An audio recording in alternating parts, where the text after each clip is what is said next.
پوری دنیا اپنے وجود سے پہلے ایک ڈاٹ کی شکل میں تھی. جب حدیث کا مطالعہ کیا تو پتا چلا وہ ڈاٹ نور مصطفیٰ ہے.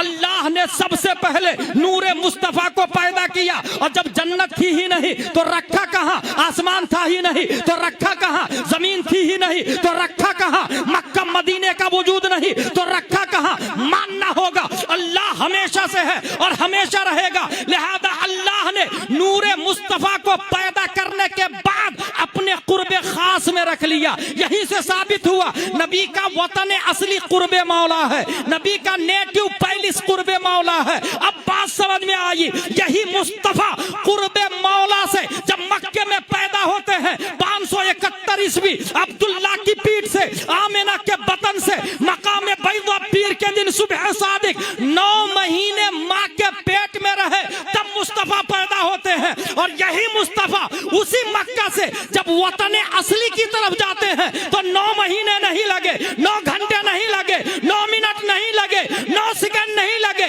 1 سیکنڈ کے کروڑواں حصہ میں ہمارے نبی گئے اور واپس آئے, کیونکہ گریویٹی رب کی طرف سے تھی, کھچاؤ رب کی طرف سے تھا, بلاوا رب کی طرف سے تھا. یہ میں نہیں بولتا, امام اس کو محبت فرماتے ہیں. وہ سرور کشور رسالت جو عرش پر جلوہ گر ہوئے تھے, نئے نرالے طرب کے ساما عرب کے مہمان کے لیے تھے. وہاں فلک پر, یہاں زمین میں رچی تھی شادی, مچی تھی دھومیں. ادھر سے انوار ہنستے آتے, ادھر سے نفحات اٹھ رہے تھے. اتار کر ان کے روح کا صدقہ وہ نور کا بٹ رہا تھا باڑا کہ چاند سورج مچل مچل کر جبی کی خیرات مانگتے تھے. نماز اقصا میں تھا یہی سر کہ آیا ہو معنی اول و آخر کہ سب بستہ ہے پیچھے حاضر جو سلطنت آگے کر گئے تھے. محیط و مرکز میں فرق مشکل رہے نہ فاصل خطوط واصل. کمان حیرت میں سر جھکائے عجیب چکر میں دائرے تھے. کمان امکا کے جھوٹے لوگ تو تم اول آخر کے پھیر میں ہو.